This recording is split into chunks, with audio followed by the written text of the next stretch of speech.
I'm at a-hole for telling my mom's husband he needs therapy when he tried to guilt me into letting him walk me down the aisle. My mom married her husband James 3 years ago. I, 25 female, was not living with my mom at the time, nor will live in the same state, so I haven't really interacted with him a lot. I got engaged during lockdown last year. We are planning to get married when everything is safe again. I asked my mom if she would walk with me. She said yes. Everything was good. Then James approached me about 2 months ago saying he would like to walk me down the aisle. That he knows he can't replace my dad, but he loves me and my mom, and would love to feel the father of the bride role so I can have someone in it. I told him my mom was filling the parent of the bride role, and that made me happy. He pushed a little, told me it made more sense for him to do it. I said no. My mom told me he had just wanted to make the suggestion because he felt maybe I would prefer it. I didn't want to fight, so I left it alone. Then he came to me again. He talked about how he lost both his girls. His wife and daughters died almost 20 years ago, and how much it would mean for him to be accepted into that role and would give him the chance to do that with another daughter.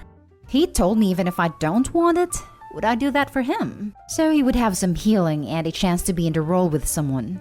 I said no again, and he told me I must be very cold to know what it's like to lose a father, to do that to someone who lost both his children and is reaching out and offering to do it for you.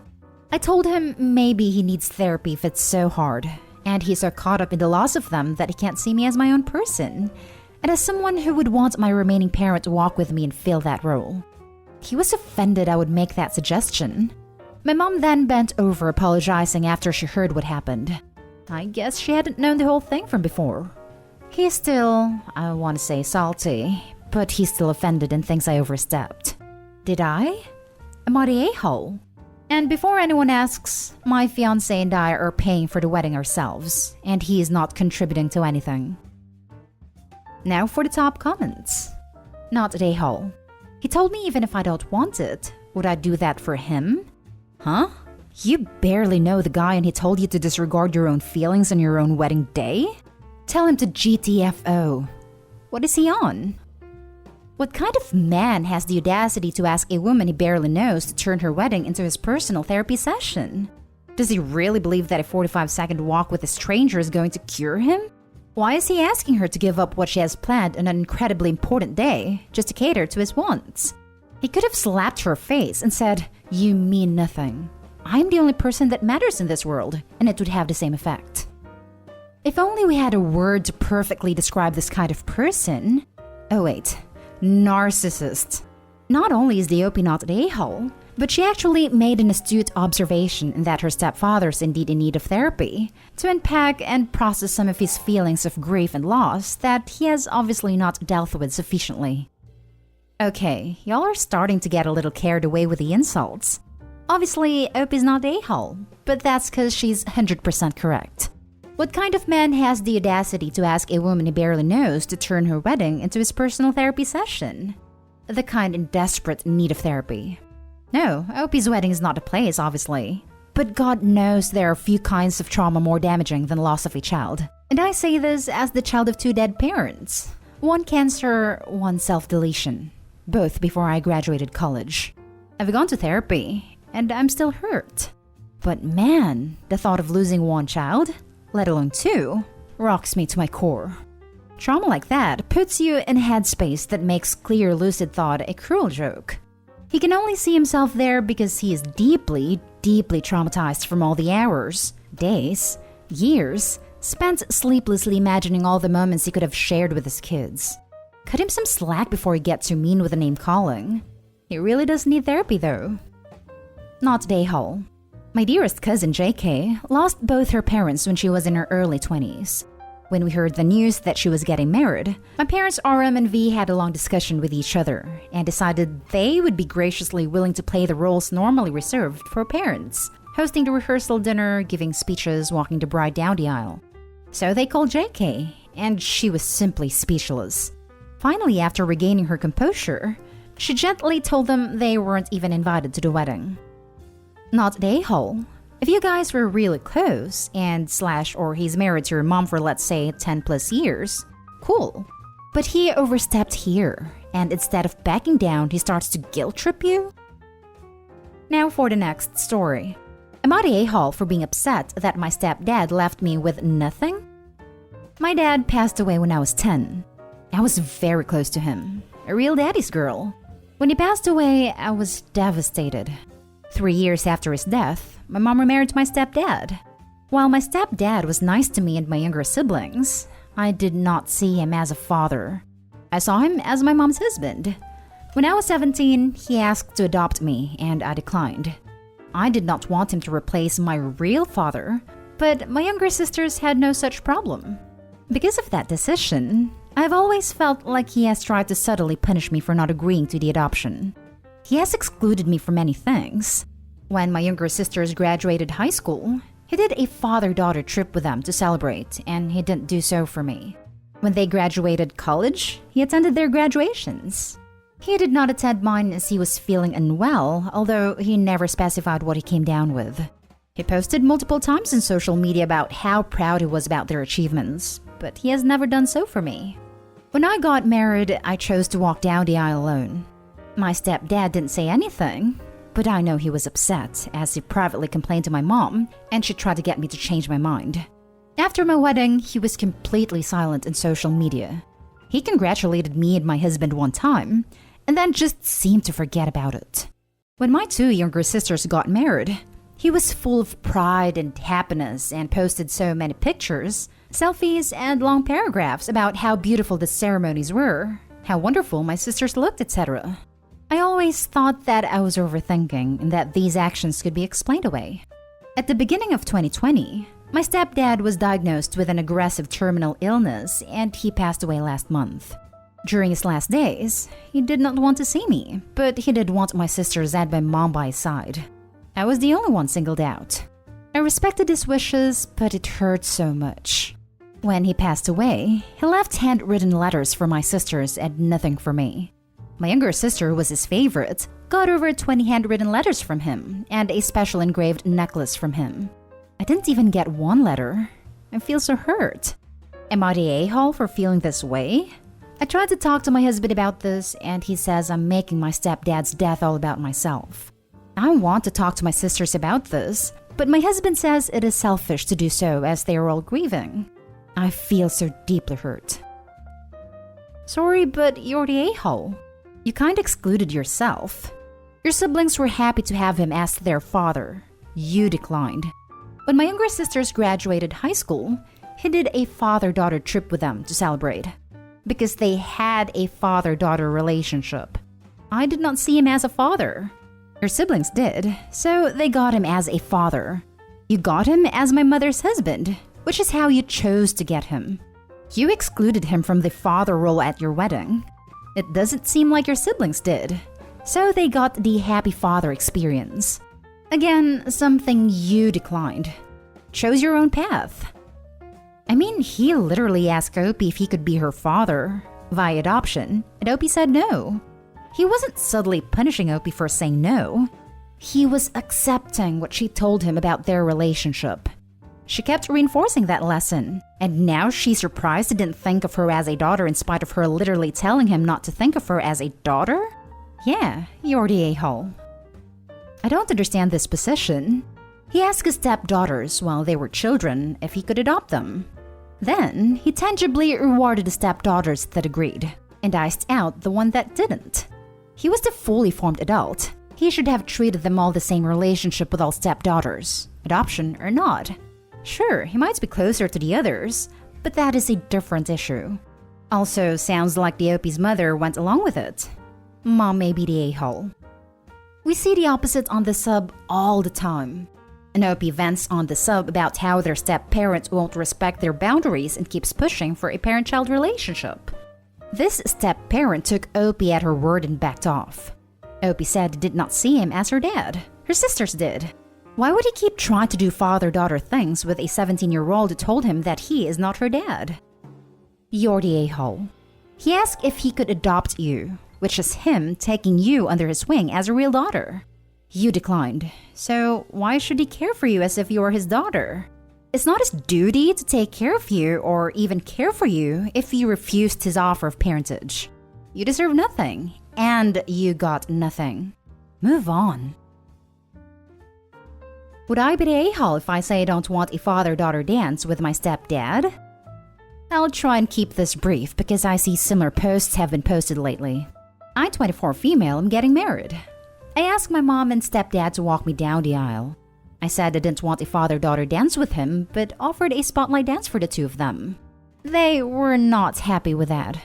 He asked me if I would ideally like one with my mom, and I was honest that, yeah, I would. But I was trying to be sensitive to everyone's want, so compromising. He went away hurt. My mom told me I should reconsider. She told me it was rude. They went back to me about 2 weeks after the initial discussion and said a spotlight dance for them did not make up for the snub of no father-daughter dance. And especially when it's not that I don't want a parent-bride dance, but I don't want one with him. They told me we needed to discuss it more, so we did. Which I kind of regret now because it was a rehash of the same stuff over and over again. The other night, my mom called and said I need to give this more thought and reconsider doing it. She said that I could have one with each of them, and that would make everyone happy instead of them having a spotlight dance.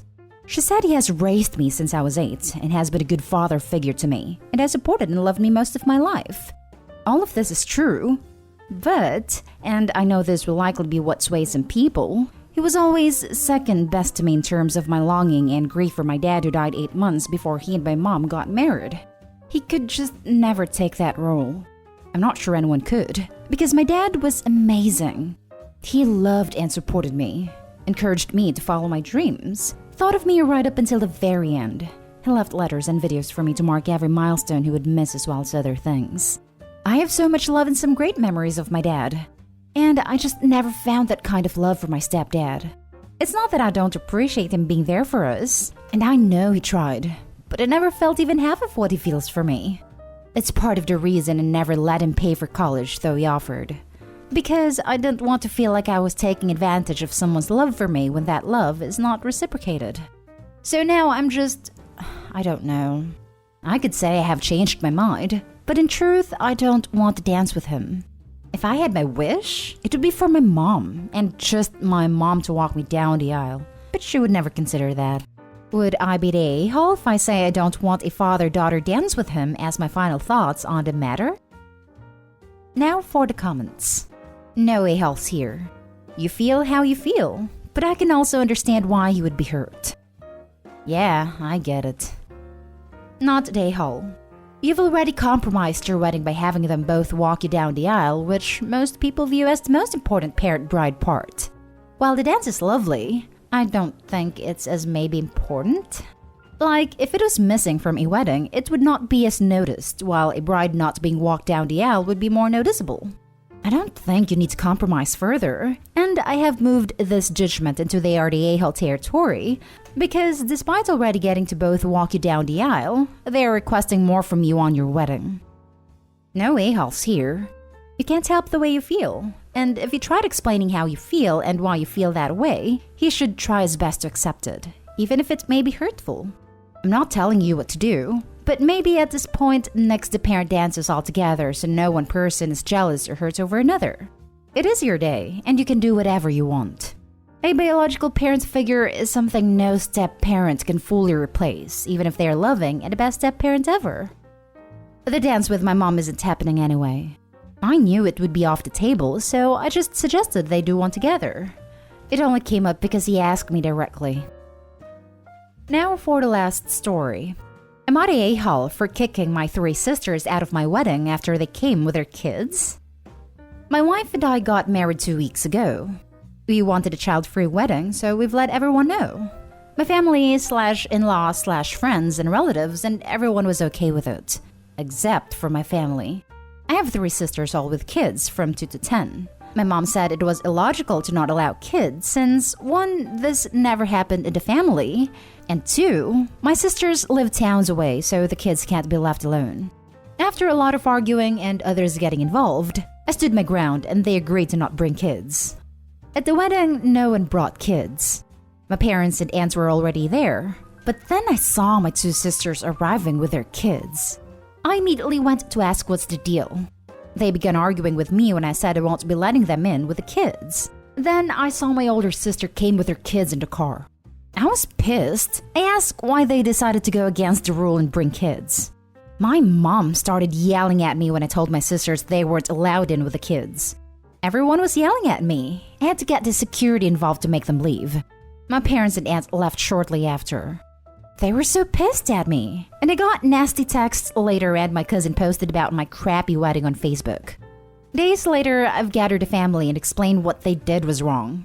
I asked if I allowed my sisters with their kids, what message that sent to my in-laws and friends who wanted to bring kids, but they couldn't. My sisters argued with me, and it turned out my mom told them to bring their kids and should deal with me later. I told them they could have arranged for a babysitter, but my mom said they wanted to celebrate as a whole family. Said that I ruined my own wedding by making a scene, and everyone will always remember my wedding as a disaster. A crap show because of mine and my wife's child-free bull. They said the only way to fix it is to have another wedding/party and include everyone, especially kids. I called them unreasonable. I asked Mom where the hell she got the nerve to even demand that. They blamed my wife and claimed it was deliberate. I left. They started talking to my wife, trying to convince her that they don't approve of what happened and that they're giving us the chance to fix the situation. Otherwise, their relationship is damaged. This caused me a headache, and I don't think what I did was wrong. I just want them to have some respect for my wife and her family. Not today, Hull. Your wedding. You set the rules and the guest list. Kids weren't on it. They broke the rules intentionally and they suffered the consequences. Stand your ground. Exactly. Do not throw that second party, because it only sent a message that you were wrong and they were right, and you shouldn't have held a child-free wedding. Don't argue about it anymore. Just do the broken record thing. Keep repeating you knew the rules and guest list. You intentionally broke your word when you said you weren't going to bring the kids. It's not my fault you face the consequences of your own actions. Just keep repeating that over and over again, no matter what they say. Not today, Hull, but do throw a second party. At the second party, don't invite mother or sisters. If you want to, invite their kids, with the condition they, mom and sisters, are still not invited. Not today, Hull, and your family's massively crappy. I'm betting this isn't the first time they've tried to bully you to get their way. Tell them to pound sand. Exactly. The fact that they agreed to the no kids rule but did it anyways just screams they think they are better than everyone else and above the rules. Not today, Hull. You asked them beforehand to not bring kids and they did anyway. Also, kids count as regular guests for weddings, and it's not cool to bring people that's not invited, especially when you have to pay per person for food, chairs, etc. You're right. That in itself is an issue that I didn't have the chance to explain to them.